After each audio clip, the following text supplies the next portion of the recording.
تو میں سب سے پہلے 1982 میں گیا تھا انگلستان. اس وقت میری ابھی شادی بھی نہیں ہوئی تھی، اور ایسی مشورے میں بیٹھے تھے رائمنڈ. میں رائمنڈ میں ہوتا تھا، تو انگلینڈ کی جماعت بننے لگی چلے کی. تو وہ جس کا ایک لمبا سفر ہو چکا ہو اور شادی شدہ ہو، یہ 2 شرطیں لازمی ہیں چھوٹے سفر جانے کے لیے. یہ چلے کی جماعت تھی، لہٰذا ہم تو غافل بیٹھے تھے، ٹھیک ہے ابھی بن جائے گی. میرے ساتھ بیٹھے تھے عبدالحلیم صاحب رحمۃ اللہ علیہ، ملتان کے بڑے اکابر تبلیغ میں تھے، ساری زندگی تبلیغ میں لگا. تو وہ مجھے مذاقاً کہنے لگے تیرا نام لے دوں؟ تو میں نے بھی ہنستے ہنستے کہہ دیا لے دو، لے دیں، کیونکہ ان کو بھی پتہ تھا کہ طے نہیں ہوگا، مجھے بھی پتہ کہ طے نہیں ہوگا. تو ہم دونوں نے اس کو مذاق بنا لیا کہ تیرا نام لوں؟ میں کہا لے دو. تو جب وہ 3-4 نام طے ہو گئے تو انہوں نے کہا جی طارق جمیل بھی چلا جائے. تو عبداللہ صاحب نے فرمایا ہاں یہ بھی چلا جائے. تو وہ میں بھی ایسے ہو گیا اور وہ سارے ایسے ہو گئے. تو مولانا ظاہر شاہ صاحب رحمۃ اللہ علیہ فرمانے لگے اس کا تو کوئی سفر نہیں ہوا. کہنے لگے کوئی بات نہیں، خدا بخش ساتھ ہے، سنبھال لے گا. بھائی خدا بخش صاحب امیر تھے، اس کی شادی بھی نہیں ہوئی. کہا کوئی نہیں، خدا بخش اس کے ساتھ ہے، اس کو سنبھال لے گا.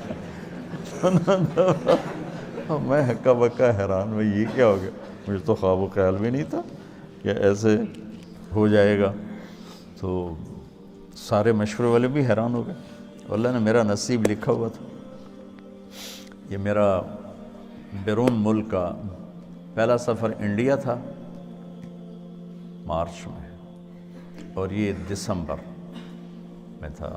باہر بیٹھے ہیں تو عبدالحلیم صاحب فرمانے لگے جلدی جا، پاسپورٹ بھی لے کے آ، پیسے بھی لے کے آ. تو اس وقت خیبر میل آنے والی تھی، وہ سامنے نظر آتی تھی، کوئی آبادی نہیں، کوئی گھر نہیں.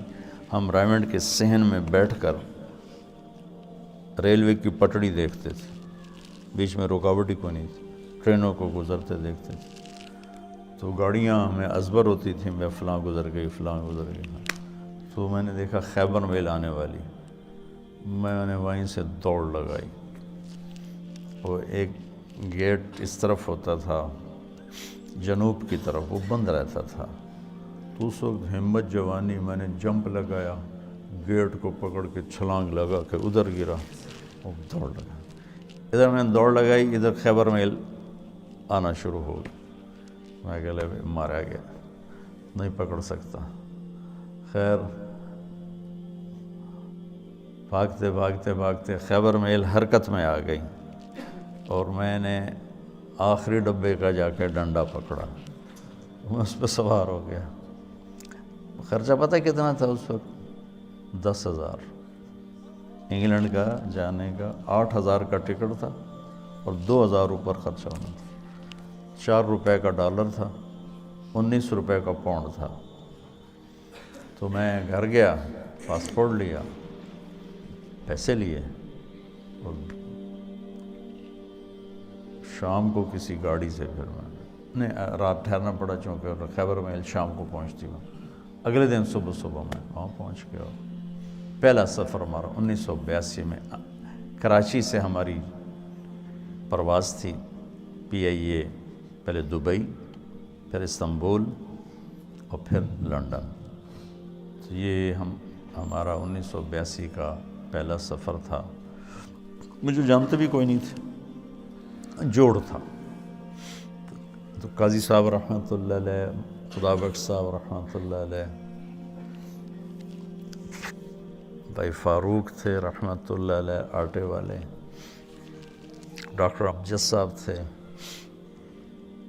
اور یہاں سے میں جماعت ساری کراچی سے تھی، صرف پنجاب سے میرا نام اس میں آیا تھا. عبدالستار کتھوریا صاحب تھے، سب اللہ کو پیارے ہو گئے، بس ایک ڈاکٹر امجد صاحب نہیں ہے. میں تو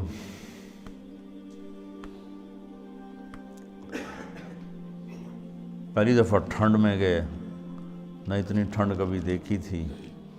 جو ہی باہر نکلے تو لگا سارا خون ہی جم گیا ہے۔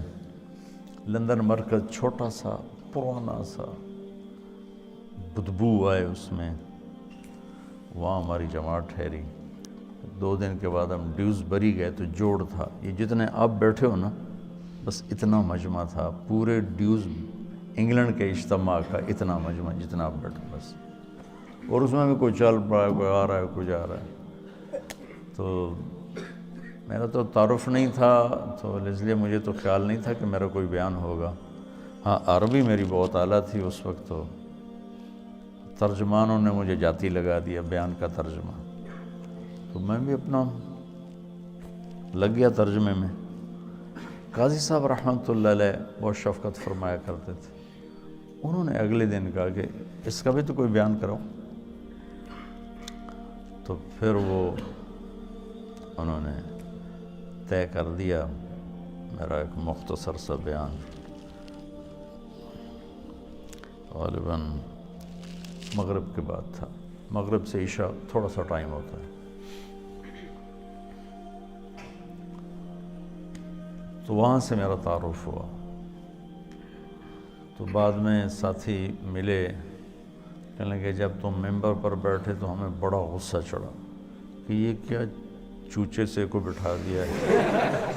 میں بہت کمزور، میرا اس وقت 53 کلو وزن تھا، اور اتنا چوڑا ممبر ہے ڈیوزبری مرکز میں، اتنا بڑا، وہاں بیٹھنے کے لیے اس کے حساب سے کوئی آدمی، مولی شاہد جیسا آدمی چاہیے بھائی، نظر بھی تو ہے۔ انہوں نے بیان سنا تو سارے ہی وہ ایک دم وہاں تو کھپ ڈل گئی اور نعرے لگنے لگے۔ میں اترا تو انہوں نے بنگالی چمٹ گئے مجھ سے، تو ہم نے وہاں 40 دن گزارے۔ اس وقت کچھ اور نیا نیا پڑھا ہوا تھا، میرا ہر بیان دوسرے سے مختلف ہوتا تھا، ہر بیان ایک دوسرے سے نہیں ملتا تھا۔ علمی ذوق تھا، دعوتی مزاج غالب نہیں تھا، علمی مزاج غالب تھا۔ تو میں نے کوئی 80 بیان کیے، سب ایک مختلف کوئی ایک دوسرے سے نہیں ملتا تھا، اتنا مجھے یاد ہے، کیا کیے وہ یاد نہیں۔ وہ میرا بہت بڑا تعارف ہو گیا وہاں۔ تو 1982 سے اب یہ کیا ہے 2017 ہے، مسلسل میرا جانا ہو رہا ہے، اللہ لے جاتا ہے اپنے فضل و کرم سے۔ تو گلاسگو میں پہلا بیان تھا میرا 1982 میں، تو 50 آدمی ٹوٹل بیٹھے تھے، ٹوٹل 50 آدمی، اور میں نے بیان کتنا کیا؟ 3 گھنٹے 3 گھنٹے بیان کیا، 50 آدمی۔ ابھی گلاسگو میں گیا ہوں تو ان کی جامع مسجد میں کوئی 7-8 ہزار کی گنجائش ہے، بیسمنٹ، ہال، پھر اوپر گیلری، پھر دائیں بائیں کمرے، تو کسی جگہ کھڑے ہونے کی جگہ نہیں تھی، کسی ایسے بھرے ہوئے، اوپر عورتیں بھری ہوئی، مرد، اور سب تمہاری طرح نوجوان، سب نوجوان۔ لندن مرکز میں بیان ہوا تو بہت بڑا مجمع کھڑے ہو کے سن رہا تھا، بیٹھنے کی جگہ کوئی۔ بلیک برن مرکز میں بیان ہوا، بہت بڑا مجمع کھڑے ہو کے سن رہا تھا، اور بلیک برن میں نے کوئی 2.5 گھنٹے بیان کیا، کھڑے رہے لوگ، ایک بھی نہیں بیٹھا، سب کھڑے۔ وہاں گلاسگو میں بھی ایسے ہی دیکھا کہ جن کو نیچے بیسمنٹ میں جگہ مل رہی وہ نیچے نہیں جائے، وہ دروازے میں کھڑے ہو کے بس دیکھنا چاہتے ہیں، دیکھ کے سننا چاہتے ہیں۔ تو تبلیغ کے کام کے اثرات کس طرح معاشرے پر پڑے، یہ آپ یہاں بیٹھ کے نہیں سمجھ سکتے۔ تو تھوڑا تھوڑا آپ کا مطالعہ ہے، اور شیطان آپ کو صاحب رائے بنا دیتا ہے۔ اور پھر آپ خود اپنی رائے قائم کرنا شروع کر دیتے ہیں، اس سے آپ مار کھا جاتے ہیں اور گھاٹے کے سودے کر بیٹھتے ہیں۔ اللہ نے میری حفاظت فرمائی، میں نے اپنے فیصلے خود کبھی نہیں کیے تھے، حالانکہ جتنا میں پڑھتا تھا نا تم اس کا 100واں بھی نہیں پڑھ سکتے اس وقت کی بات۔ اب تو مجھے مدت ہوئی ہے یار کو مہما کیے ہو،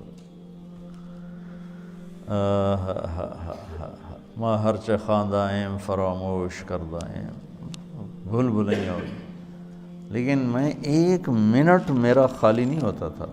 کھانا، سونا، نماز، وضو، یہ 3-4 کام ایسے ہیں جس میں اور کوئی کام ہو نہیں سکتا۔ اس کے علاوہ میرا ایک منٹ بھی کتاب سے خالی نہیں ہوتا تھا، ایک منٹ اس طرح پڑھا۔ لیکن تمہاری طرح مجتہد نہیں بنا میں، جو مجھے کہہ دیا میرے استادوں نے میں نے سر جھکا تو ٹھیک، اور آج تک میرا یہی حال ہے، ٹھیک جو آپ فرمائیں ٹھیک۔ اس سے بہت بڑی حفاظت کا نظام چلتا ہے۔ وَلُزُومَ جَمَاعَةِ الْمُسْلِمِينَ فَإِنَّ دَعْوَتَهُمْ تُحِيطُ مِنْ وَرَائِهِمْ ثلاثا لا يغل عليه قلب المؤمن: اخلاص العمل للہ، والمناصحة لولاة الأمور، ولزوم جماعة المسلمین فإن دعوتهم تحیط من ورائهم۔ اجتماعی نظام کے ساتھ کٹھے چلنے سے ان کی دعائیں تمہیں اپنے گھیرے میں لے لیتی ہیں، اور تم غلط فیصلوں سے بچ جاتے ہو، غلط چلنے سے بچ جاتے ہو۔